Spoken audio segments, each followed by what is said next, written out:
Good evening, everybody, and welcome back to the Player's Edge. Tonight, we got the crew, Tom, Terry, and Sean, and we're joined tonight by Mountaineer Park announcer, Peter Berry. How are you this evening? I just lost sound. You just lost sound? Can you hear me now? I haven't done anything. I've just completely lost sound. Can you guys hear me? Thumbs up if you can. Yeah. Can you hear us? Can. Well, I can't hear you. That's a good start. Well, that's not surprising, Peter. That happens sometimes with technology, right? Can you hear us now? Very strange. I heard the introduction. And then it went like a lightning sound and or a thunder sound, and then nothing. All right. So maybe, Sean, you want to maybe text him and tell him if you want. Okay, well that'll work. Not many words, but I can try. What are we going to do here? Well, maybe Sean, text him and see if he can link out and come back in. I can't hear. Let me. No, that doesn't work either. Now we can't hear you. All right. Well, this is the way to start. Any luck? You can't hear us, Peter? Can you hear us? Okay, let me unplug this. Yeah, there we go.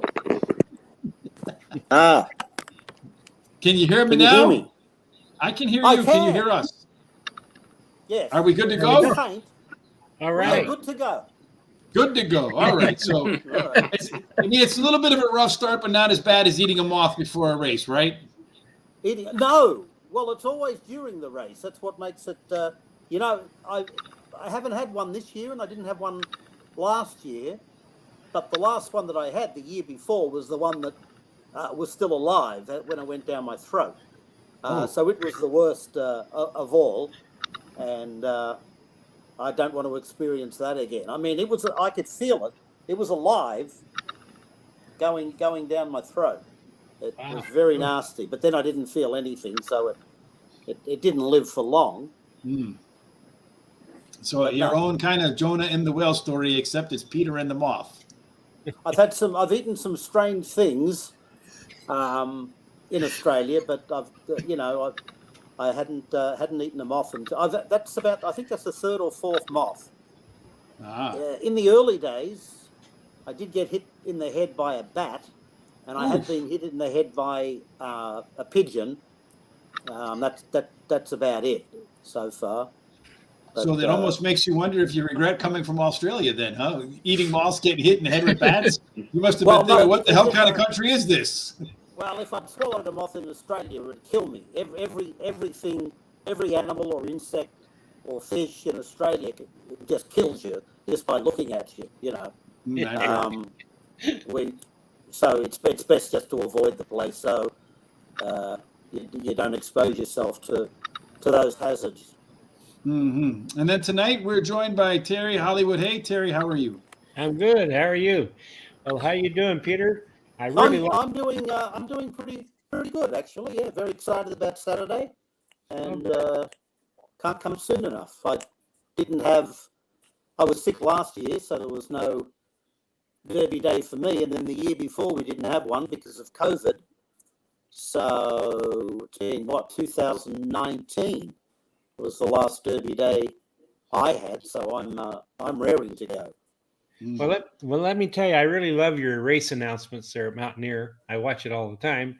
But I had a question for you, if you don't mind. What's been your favorite race of all time to call?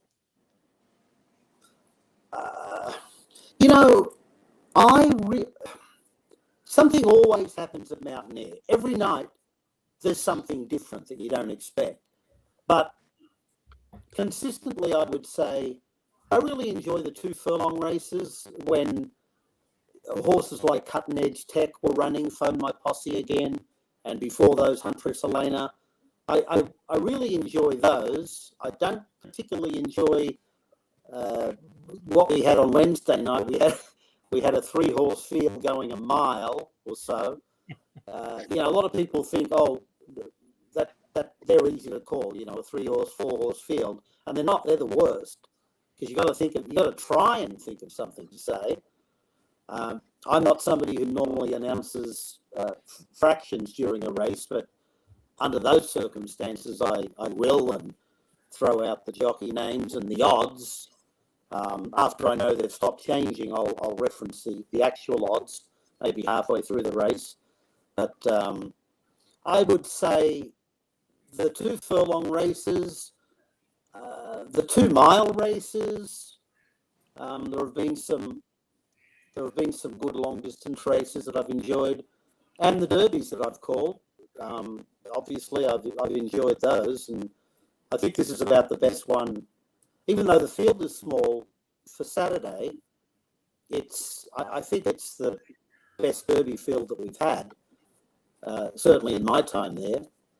And I don't think, it certainly is the best since I've been there. And the undercard's fantastic, but we're always getting horses in from everywhere. So, as I said, something always happens that you can't prepare for. I mean, I guess that happens at all tracks, but at Mountaineer, it just seems to happen more often. And I really watch the races as a fan, and most of the time I don't even know I'm calling a race. It's just like, oh, I'm watching it, and oh, that's interesting. And so it might sound more editorializing a bit than a lot of the callers, but I just kind of, I don't even know I'm calling a race. Well, when the race starts, I'm not, I'm calling a race. I can't make a mistake. I've got to do, it's just what I'm thinking when I see it, and some things come out right. Hopefully, some things probably come out wrong. But I pretty much enjoy every race I call. I'm very lucky in that way. Peter, can we do you a favor? Can we kick you out and then re-click on that link again, because your cell phone thing is breaking up a little bit? So maybe we can come back out and get a better connection. All right. So I'm going to kick you out. So please click on that link and come right back.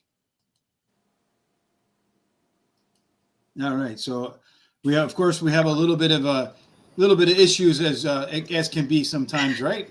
So Thomas, why are you 125 to 1 tonight? Why am I not on 25 to 1? Why are you 150 to 1 tonight? Tell us a little bit about your good experience at Glorious Goodwood.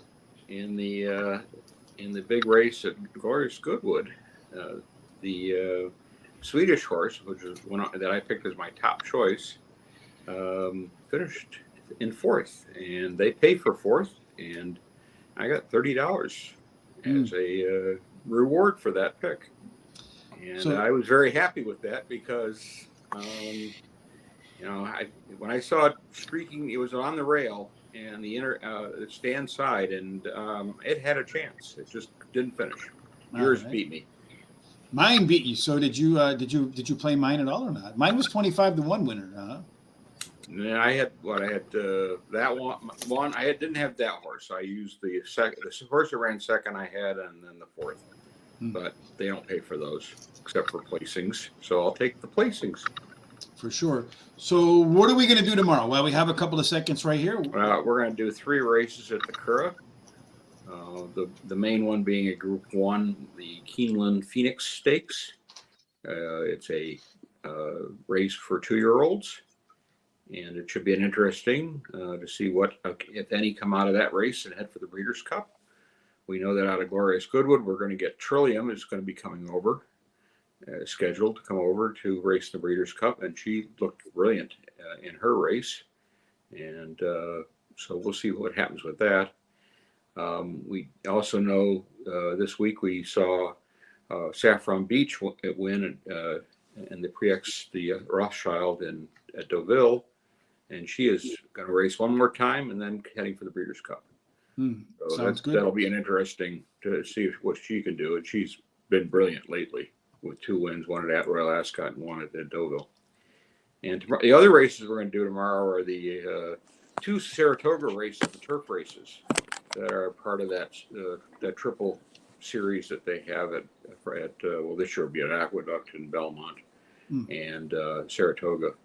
And the interesting thing about the Colts race is that there's one trainer that does not have an entry in it. Chad Brown. Look out. How about that? He just does not have the Colts side of the world right now with any turf horses. On the female side, he's got a few entries in the race on Sunday. Well, we'll get to that tomorrow at 1:00 Eastern. We'll get back to Peter. Peter, hopefully your phone cell is a little bit better now. Sounds like and it I can is. hear you. I can hear you louder too. Okay, perfect. So it's nice and clear now. That's wonderful. So we had Tom on. Tom was talking a little bit about some races we're going to do tomorrow. Tom, how are you otherwise? I'm hanging in there, or hanging out, or something like that. Mm-hmm. Peter, are there any places in the call of the race that you feel like you need to add more? Because you were talking about how the long races and then the short races, short fields. Do you think it is as filler, or do you think it's more you're just trying to make them a little more colorful for the listeners? You know, I don't go into races trying to make them colourful. I don't. As I said, it's whatever pops into my head. I don't follow a format of like some of the abacus callers that say such and such is first, second, third, fourth, right through the field. I do. It depends on the size of the field more than the length of the race. But no, I don't. Can you still hear me? Perfectly. Oh, okay. Mm-hmm. Yeah. Just Okay. Sean's muting in and out because he's got some background noise that's coming through. The only filler that I would put in is if it's a small field and maybe a long distance race. Again, announcing the fractions, which I don't normally do unless I know that they're going super fast or super slow. I'll glance up, but I prefer to keep my eyes on the race rather than having to look at the tote board or the TV to look at a time, or I'll look at the tote board for the odds. I'll quite often do that during a race because when the late money comes in, a horse can go from 1 to 2 and not even run favourite. So I've been caught a lot of times referencing a favourite during a race, and then after the race, it might have gone off as the third or fourth favourite.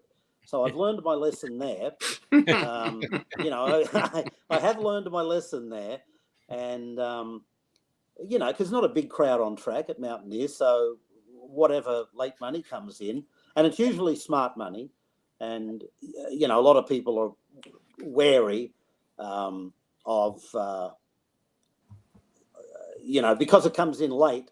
A lot of people think something nefarious is going on, which it isn't, but that's the tote system. It takes a long time to come in. It's not like in other parts of the world where you make a bet and it's automatically in the pool and shows up automatically. That's a problem with the tote systems here, and I wish it were better. But anyway, getting back to your question, I will have a glance at the tote board at some point during the race if I think it's necessary, or if I think I need a little bit of filler. If nothing's happening. If nothing's happening, usually I'll just say nothing's happening. It's going to stay like this for a while.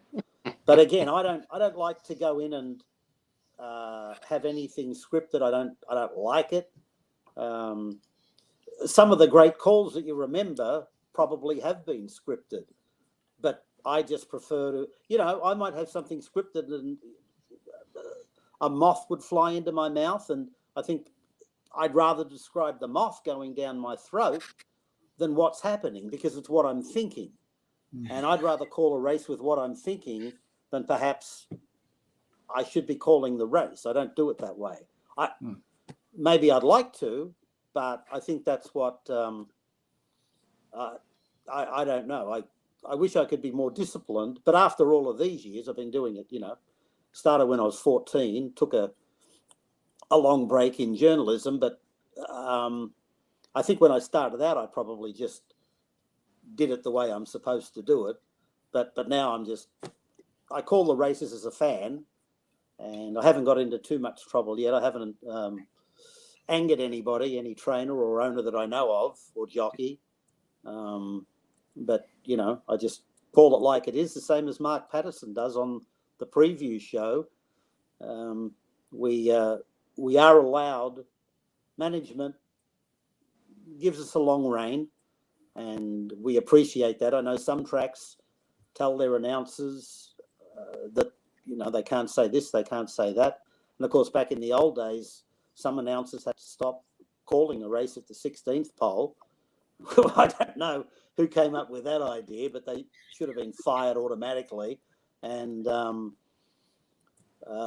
was, I couldn't even imagine that happening. And it's like some callers that'll stop calling a race after they call the winner. It's like, I'm sorry, did you have place, show, exacta, trifecta, superfecta, super 5 wagering on this race, maybe? Or was this win only? Like, come on, call the race and tell us who the first 4 finisher. That's a pet hate of mine. Mm-hmm. And I won't listen to a track where I know the announcer's just going to give me the winner and then just stop, because I don't think that track would deserve my money. Mm-hmm. Quite frankly, you know, come on, do better. It's not hard to call first, second, third, and fourth. But anyway, sorry, I think I went off on a tangent there. That's okay. So when you talk to Mark when you talk with Mark Patterson, do you ever get a word in or no? Well, you know, we don't have a lot. You know, we contact via text more than anything. I would love Mark to be on social media. He wouldn't last more than a day or two because he's quite an excitable lad, and he doesn't back down. And but we don't, you know, I think in the past 12 months we've probably had more contact with each other than we had in the previous 18 years that I've been there. It's just something that we've kind of, since Nancy left the show 3 years ago, Mark and I have kind of tried to work out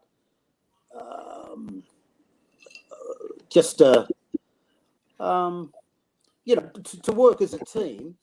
Like, I know that right after every race, I'll kind of give a summary of the race as the horses pull up. And I don't know if anybody else does that. It's probably chopped off the broadcast if they do, you know, on TVG or wherever. But that's something I like to do. And then Mark will come on and also review the race. He might disagree with something that I've said. He's a magnificent handicapper. He just, everything's in his head. I can't, it's frightening how much knowledge he has stored in there. There can't be much room for anything else, but I know there is. He's a great movie buff. He can tell you about every episode, all shows and movies, and it's fantastic. He puts a lot of. I'm not going to try and compare him with Vin Scully, but he can be doing his job and be inserting lines from movies at the same time. It's a gift that he has, and I think we make a pretty good team for a track that's not. You know, we're not an A track. Some people might regard us as a B track, but for what we are, we have an enormous following, and you know, Mark and I work well as a team. There are other tracks that do have fantastic teams, and you know, I'll tune into those for, you know, enjoyment and learn something. The only thing probably that we're lacking is a assessment of horses in the paddock, and you know, maybe that's something that next year we could introduce. I could perhaps, you know, do that.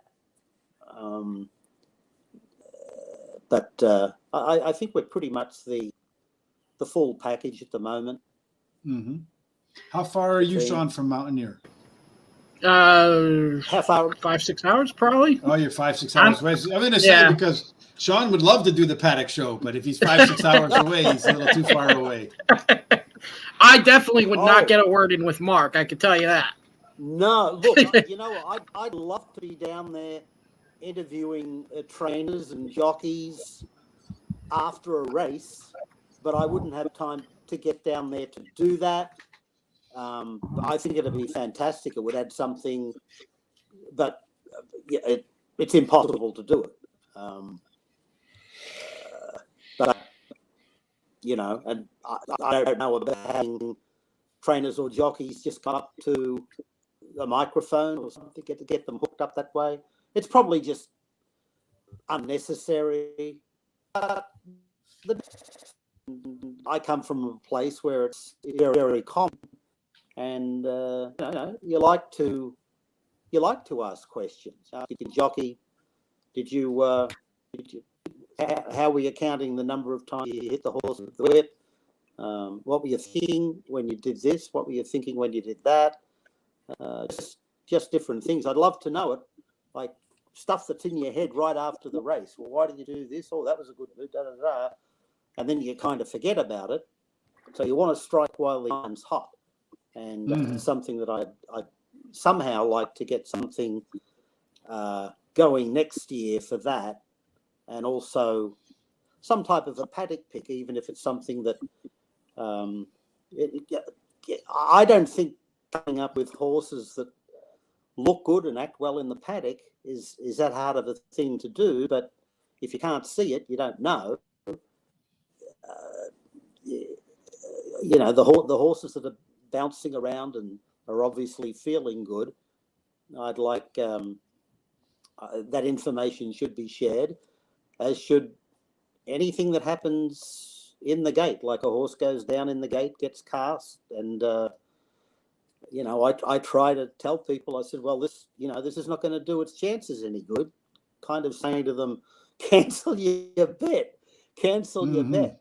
Because in my whole life, I've never seen a horse go down in the gate and win. I've never done it. I'm not saying it hasn't happened, but I've never seen it. And I've watched over 250,000 races, and I've never seen it. And I watch for it. And of course, if it's a horizontal bet, you're out of luck, of course, unless it's the first leg and you can cancel. But things like that. If a horse went down in the gate, I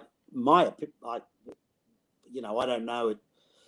I think there are certain rules about when you can scratch your horse. It has to have 2 legs over this side, and there's a whole set of rules. It's very confusing, and I hope that Heise gets that part of it sorted out. But little things like that you see.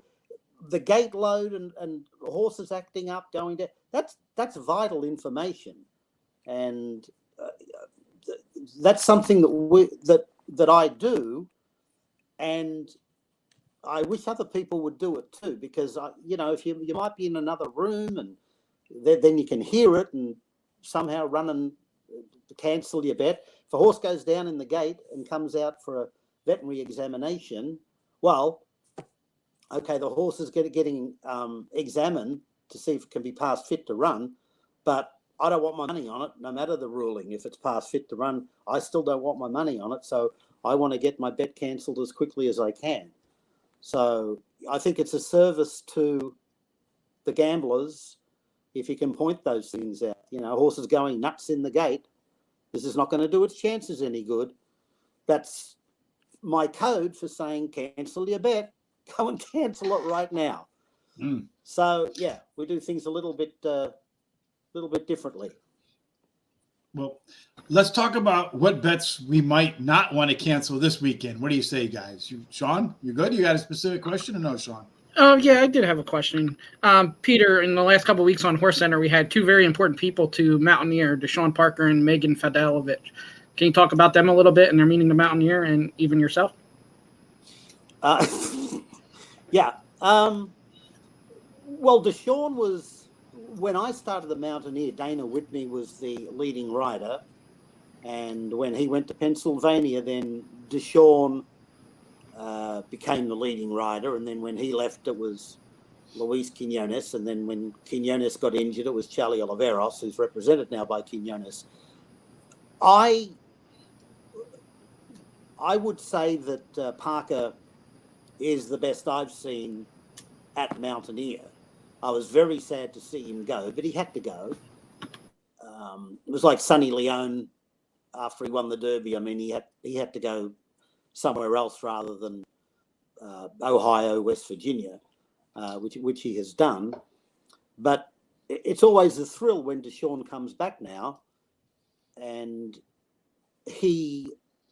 I know he's staying around for one more day.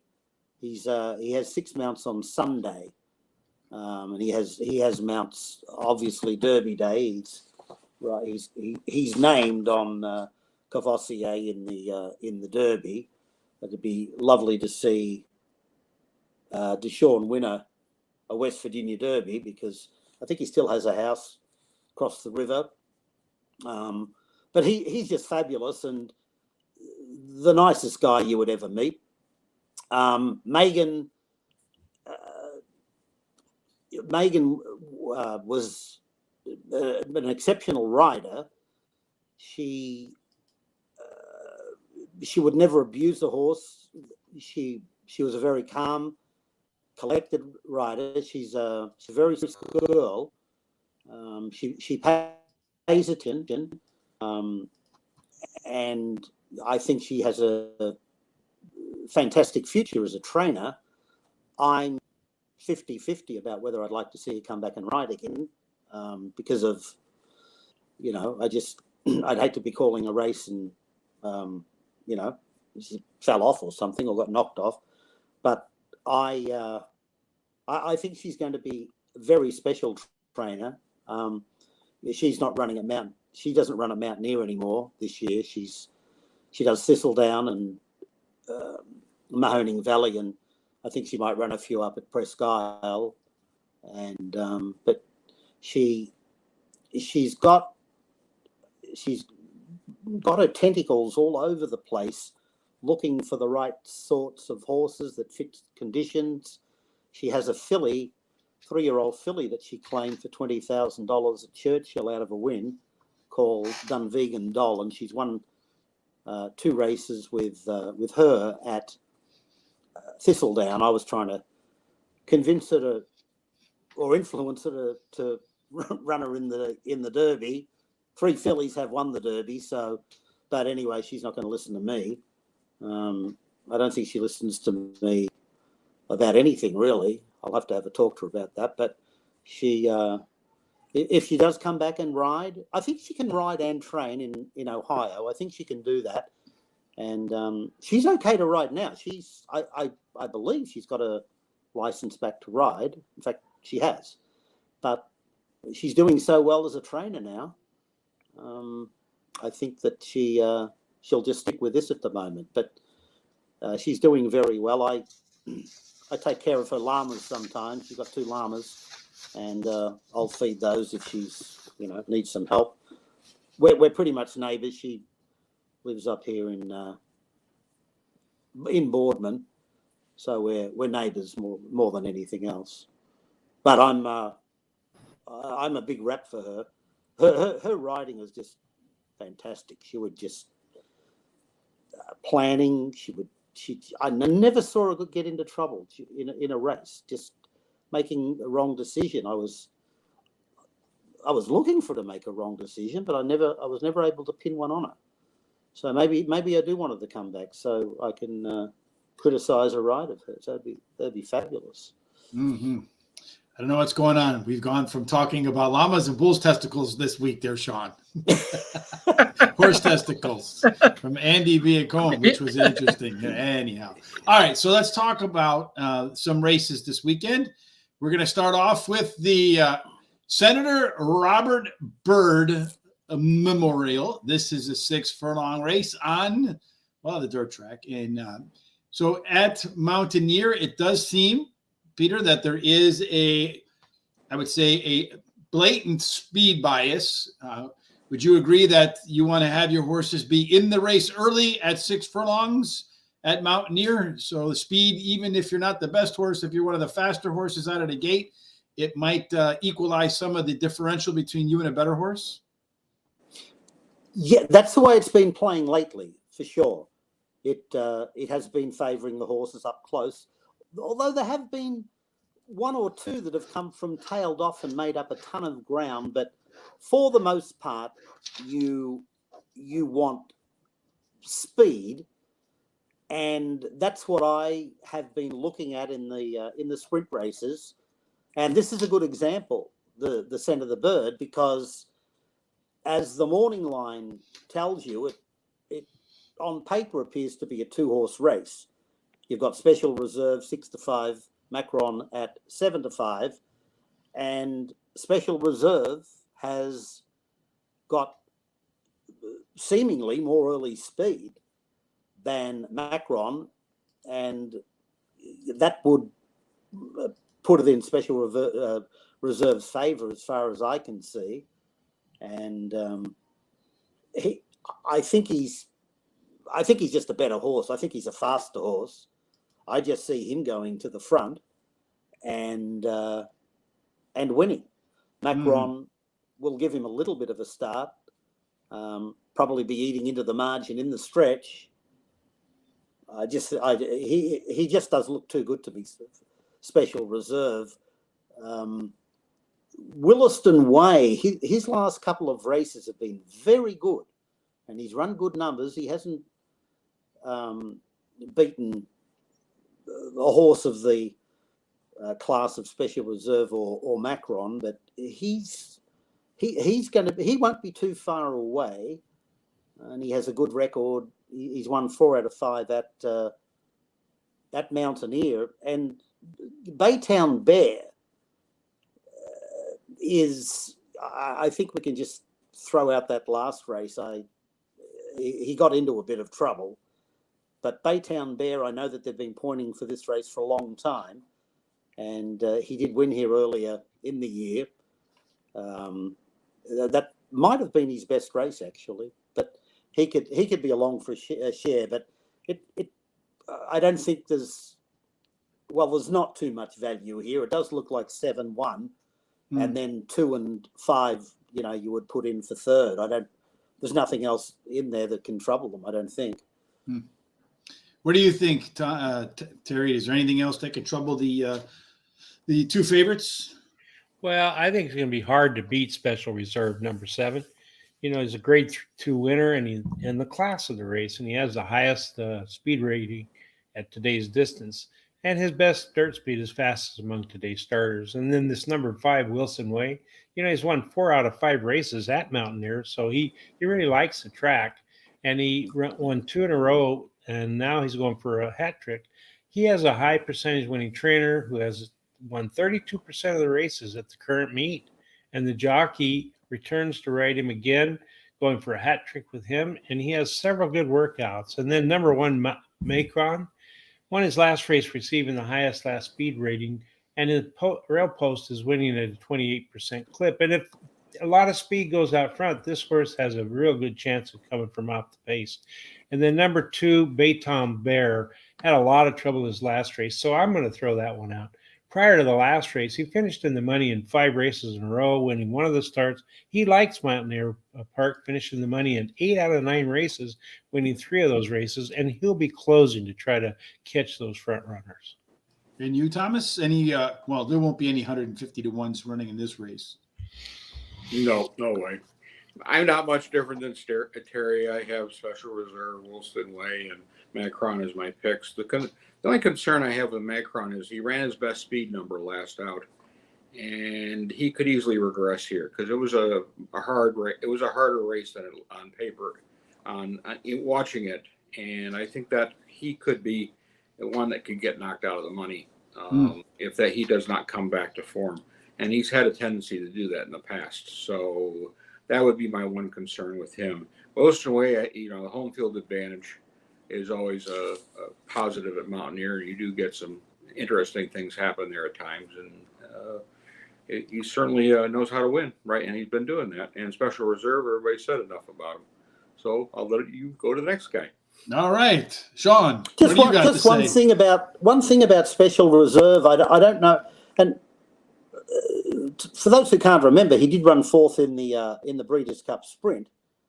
He's classier than these. I don't know what happened last time. I know Mud. we got into a speed duel. It was a muddy track. Now, It we was have like got the off rain track. in the forecast for the next couple of days.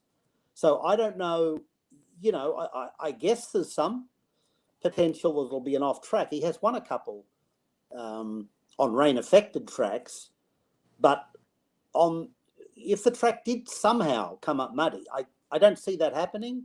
But if it did, then I would perhaps tread a little more cautiously. And you got a horse like Baytown Bear, who I think would move up under those sorts of conditions. If the track did come up rain affected, I would be adding Baytown Bear in my horizontals for sure. Sean? So I agree with Tom here on the home track advantage. Mountaineer is a weird track with that, so I'm always going to prefer the track that the horse has a lot more success. So if you're going to take a low price on special reserve, my issue there is the first time at the track and a new jockey. So we'll start at the top. Williston Way is my top pick. Has speed, will be 4 placed. Mountaineer, he's won 4 or 5 races with a third. On a fast track, he's 5 of 8. And then Peter brought up about a wet track. He's finishing the money in 4 to 5 and won 2 out of 5 there. So that shouldn't bother him. And Luis A. Batista's really been hot of late. And he's been aboard for this will be his 3rd straight race on the horse. He's won the previous 2 rather easily. He will also have Lasix on Saturday, which he's won 4 of the 5 races with the Lasix. Special reserve is my second pick because of the class of the field. But like I said, low price, new jockey, new track. I'm going to be cautious there. Has won 6 of 15 races at the distance, so that won't be a problem. And then third, I went Macron. He's obviously going to close and get in there. He does have speed too, but it looks like he does a little bit more closing. If the top 2 hook up, I could see this horse making a run at the end. But again, at a new track with a new jockey, and I just think special reserve is more classy than Macron. Well, special reserve is going to have at least a length and a half lead when they're at the half-mile marker. I don't know that any other horse has enough late kick to catch that horse. I don't care who's riding that horse. Sean, you and I could be riding that horse, and the pace figures say he's going to be considerably ahead of the others at the half-mile marker. You have the lead at the half-mile marker, you're going to win this race. The only horse I think that might give him a challenge for the front is Williston Way. If he's a length or 2 lengths behind, I don't think he's got a shot to catch him. If he's right on the tail, Williston Way does have some better late pace numbers, but that's not facing the same sort of competition. So I don't know if those late pace numbers will hold up. But if they are fighting in the lane to come to the wire, Williston Way might have just enough kick to get the head bob. Macron, I think he's got some class in there, but you got to be on the front at Mountaineer Park, especially in these sprints. And there's no chance. I don't think he's going to be on the lead. If he's on the lead, it means he's working too hard. If he's working too hard, he doesn't have a chance to win anyway. So I'm going to put him in for third. And then we're going to move on to race number 7, which is the West Virginia's Governor Stakes. It's a grade 3 for $200,000. And even though the race goes out to 1 1/8 miles, Peter, it looks like speed maybe not as big a factor as it is at 6 furlongs, but still, I think the overriding factor determine who's likely to be the winner. Do you agree or disagree? Yeah, I do. Look, I spent more time on this race than any other race on the card, and it's got me beat. It really does. Now, just a word of caution here. There is some word that Mr. Wireless, who won the Derby last year, he might not run. And he certainly would have been a big factor there with Deshaun Parker. So I'm leaving him out just because I don't know that he's going to run. I don't know. I still don't really have a selection. I've been coming back to number 5, Silver Prospector, a little bit. He's not the most consistent of performers, but on his day, he's very good. Now, his last start at this distance, 1 1/16 miles, He won a grade 3 at Fairgrounds. That was ran second. He set the pace. Now, he hasn't led in 4 starts since then. He hasn't led early. He won a race at Lone Star, so obviously he led at the finish. But the horses that look like the speed in here, you know, you look at Likeable, but he's outclassed, and as is number 7. So I don't know that they're going to be big factors. And the other Promise Keeper, number 9. If he's on his best behaviour, he certainly could lead. If he leads, if Promise Keeper leads, I think that he could win. You know, he won the Peter Pan pretty easily, had Lasix, but his last few races, his last, say, 3 races anyway, he's run below his best. He's been a little bit costly. He's got a new rider today, Santana. I think this is the only. Does Pletcher have one? I can't. Pletcher. I don't know how many horses he has running on the day. That might be the only one actually. But again, it's so hard. And then I look at Derby House and how well he's coming along. He's won his last 5 starts. He's won 6 of his last 7. He just keeps improving. I mean, he was running in Claimers not too long ago, and he has a new trainer for this race, Guerrero. I'm not particularly familiar with the rider, to tell you the truth, but he has been on him his last 3, and he hasn't just been winning. He's been winning very easily against lesser company. So he looks like a closer. So if there's a pace duel with Promise Keeper and maybe Silver Prospector, then I'm definitely looking for somebody to close. Perfect Sense should get the perfect run, and he's been fantastic his last 2 wins at Thistledown. But again, much harder here. Folsom, how can you knock his form? And he's another one that's going to be closing, probably from a little bit further back, as a matter of fact. So he's in with a great chance. Brad Cox has got him. And Endorsed, this horse finished only a length off running 3rd in the Pegasus World Cup this year. So he's got plenty of class, but seems a bit of a non-winner. He's won 4 out of 28. He's been fairly easily beaten in his last few starts. And I don't know that this is much easier, but I think off that World Cup run, Pegasus World Cup, he has to be given some thought. At 10-1, I'd certainly be throwing him in to the exotics, but I'm going to, I'm going to make it 5 Silver Prospector as perhaps the speed, and then the closers, Folsom and Perfect Sense. But then I'm leaving out horses that I've been talking about and like 8, 9, and 10. So I'm lost. I hope you guys can help me out a little bit here, because I'm lost. You probably know more about these other horses than I do. All right, Thomas, take a swing. Help him find direction, my man. All right. Yeah. Well, Here's a chance for you to take a shot in here too, Tom. Are you going to do it? no, not really. 4 Folsom is my top choice. I like the win last time. It was gutty. It was against a decent allowance field at Churchill. He came off the pace and got up in time. He's a graded stakes winner in the past. He's faced against horses like Olympiad, who's been running pretty well himself. So he's run up against some decent company. And I think there is going to be a pace duel, and I think it's going to collapse. And I think these closers are the ones you want to look at. So with that, I took Derby horse number 8. Was my next choice. 5 for 5. Can't beat that right now. $30,000 claim. I wish I picked up horses like that. Certainly looks, but the interesting thing with this one is it's been winning by bigger margins in each race. So they figured it out. Whatever was going on, they figured it out. And the only question I have with this one is the distance.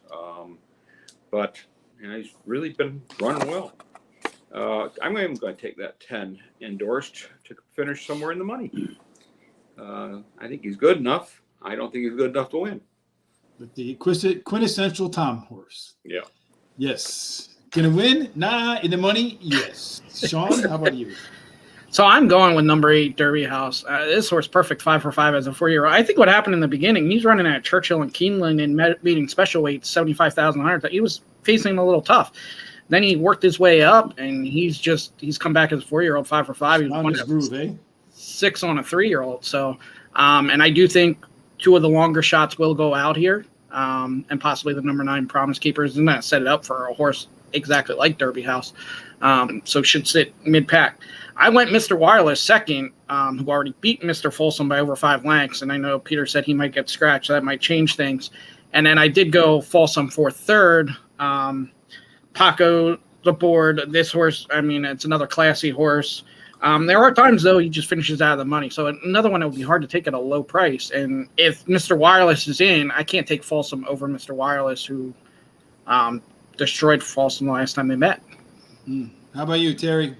Yeah, I'm with Mr. Wireless if he's not scratched. He's a double grade 3 winner. He won his last race easily. He has a perfect record at Mountaineer Park winning his only start there, the grade 3 West Virginia Derby last year.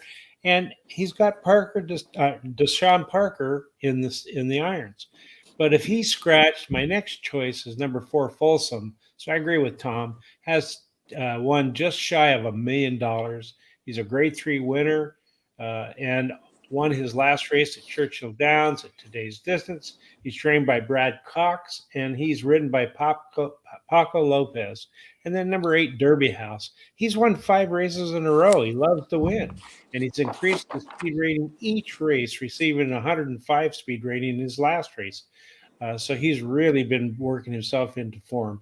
He can handle the distance, winning 3 out of 4 races at this distance, and he has a terrific bullet workout on July 20th. The only negative I see for him is he either wins or he finishes out of the money. And then number 1, Perfect Sense, has finished in the money in the last 5 races, winning the last 2 races in a row, and goes for a hat trick today. And the rail post is winning at a 29% clip, and the distance will not be a problem, as he's showing he can compete at today's distance. I really think this race is going to set up for a closer. Well, I'm going to do it. I'm going to go out on a limb here, and I'm going to take the homer that's been out on the track 4 times, collected 3 wins and a second. I'm also going to take the cheap speed that you guys think is going to be out there with that 6-horse Likeable. He has an early pace advantage that puts him in front of everybody else pretty easily. And if he gets on an easy lead, perhaps a length and a half, big class hike, his confidence starts to build, knows exactly where that Mountaineer finish line is, and he comes home at 30-1. And I hope that Mr. Wireless is in the race, because you have to root for Deshaun Parker. When he was on the show, he's still looking for that first graded stakes win. So if my Likeable does prove to be cheap speed and Mr. Wireless is in the race, I know that I'll be pulling for Deshaun to get that W. We talked a lot about Folsom. We talked a lot about Derby House. Both horses should get a good setup if the race pace is too fast and falls apart.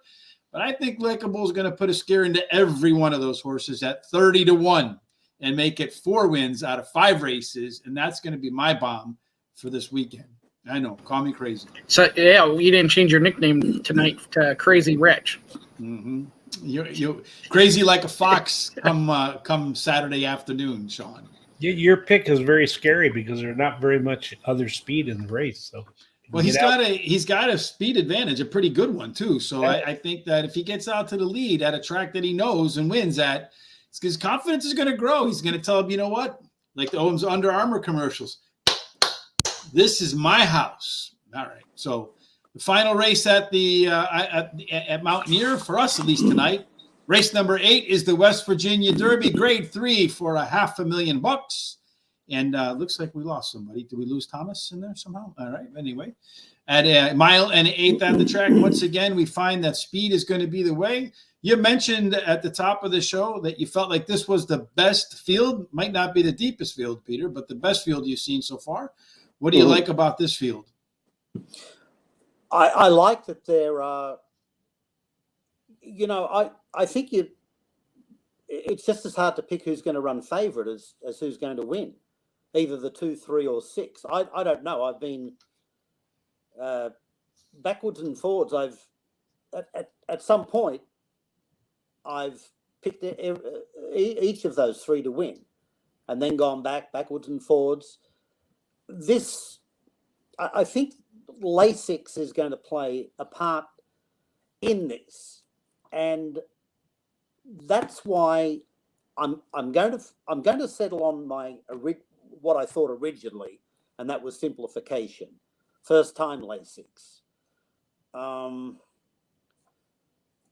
That run in the Preakness was really the only race that is a concern, but I think with the addition of Lasix, he does deserve another chance, and he's racing the Kentucky Derby to finish 4th from well out of it, made up about 10 lengths or so. He does have the ability to settle close to the lead. There's no doubt about that.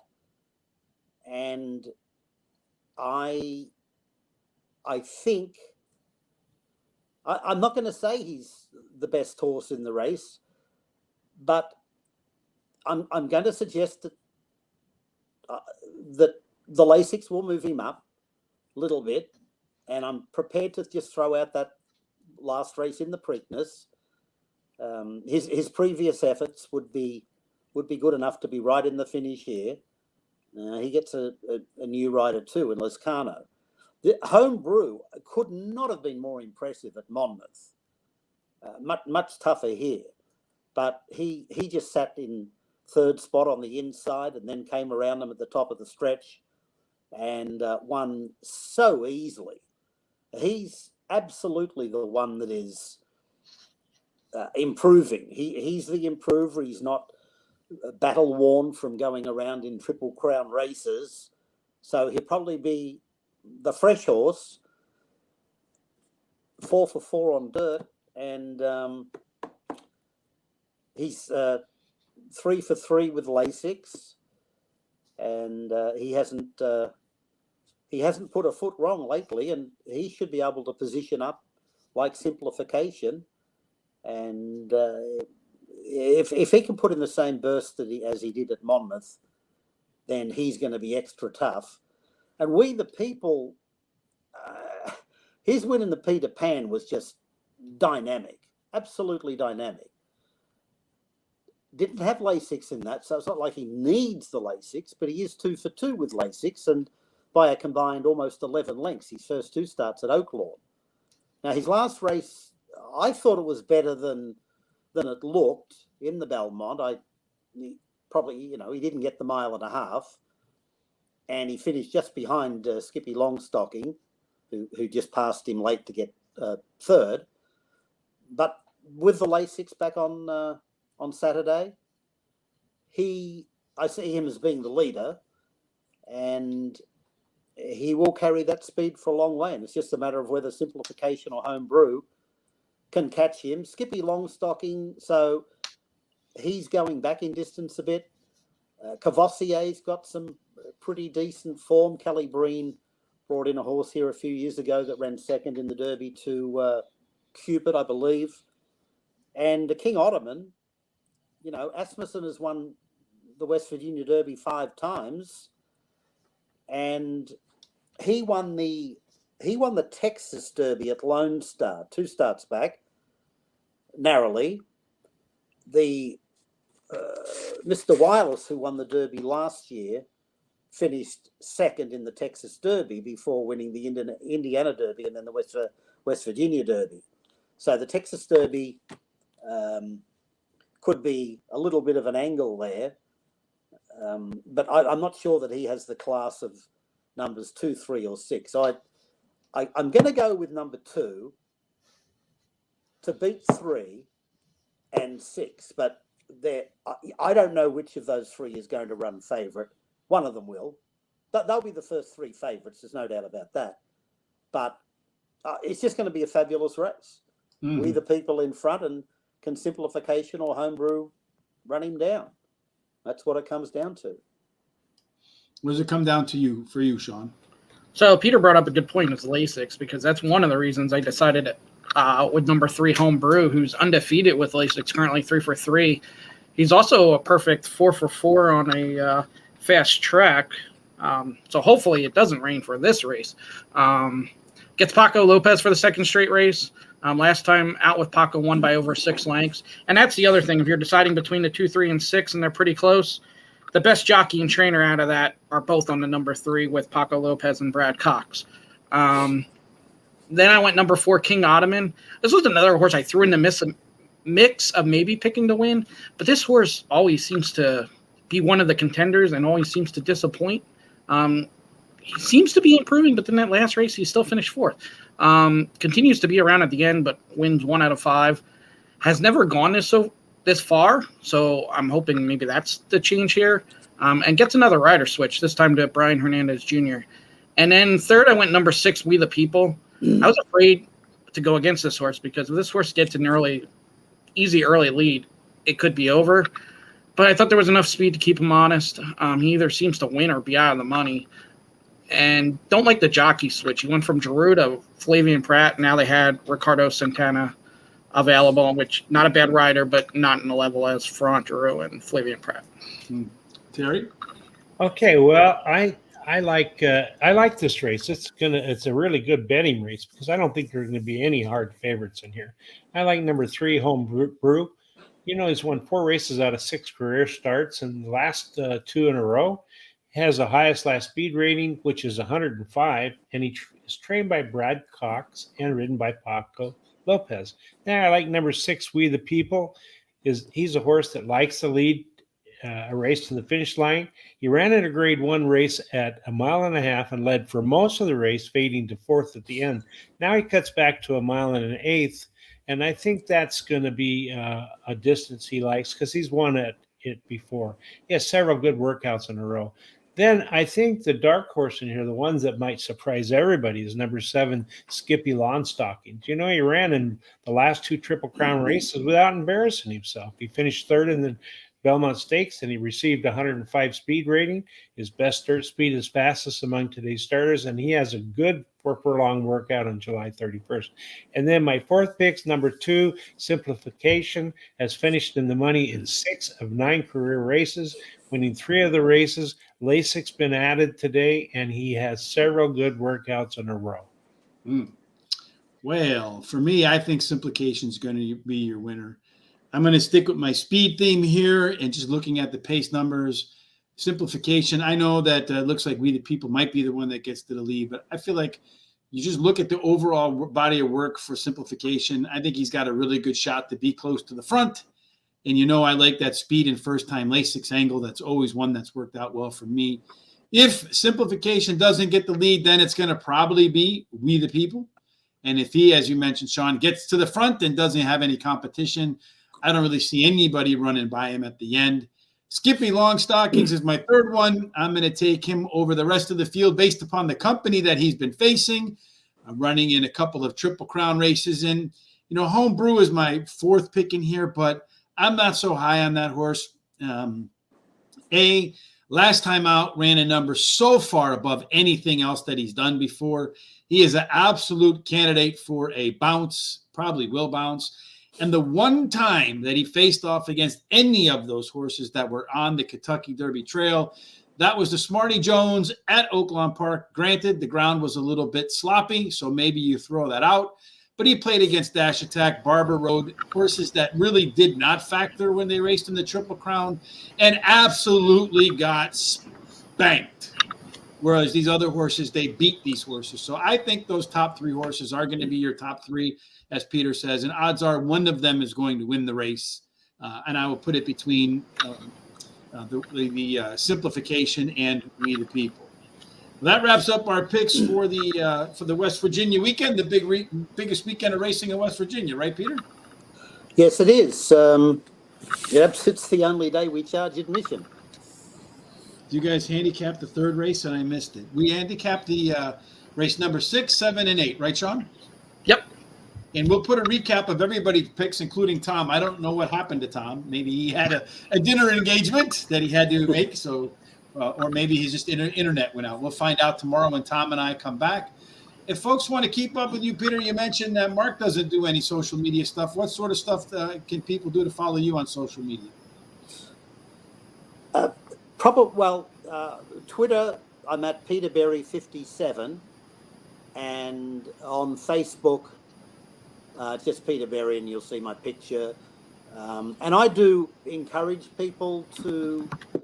I try and interact with people during the races as best I can. I think that's important, as does Mark. But with Mark, you have to actually text him on his number, which I don't have right here. But he's only too willing to interact with everybody, as am I. You might want to know something about a horse coming up, or a horse that just ran, or how does such and such a horse look in the paddock. I'm constantly on the phone, and I'm trying to write some recaps to post on Twitter and Facebook. Probably better to be on Facebook, because anything I post on Twitter, I can flesh out a little bit on Facebook and not be restricted by the 280 characters. I find it hard to get things into 280 characters. But so that's where you can get me, Twitter and Facebook. They're the only two I'm on. Yep. Fantastic. Well, we appreciate you joining us tonight. Yep. We look forward to your flow of consciousness calls on Saturday afternoon. Yep. And we appreciate you coming. Of course, Tom pleasure. and I will be back tomorrow. Sean, Tom and I will be back tomorrow. And then on Saturday, I know that Chris and Eddie will have up their show for Saturday races, spot plays at Saratoga. So you're going to want to check that out. That'll be at 9 a.m. Eastern. Sean and I will be back next Monday. I'll probably be doing the morning show by myself, as Terry will be on the road again, heading his way out to Saratoga, where we'll be next weekend. So I'm looking forward to all that. Until we get together again at Saratoga, or wherever it is, folks, we hope that no matter what it is that you do, it ends up in the winner circle. Absolutely. Have a fantastic evening, and thanks for joining us.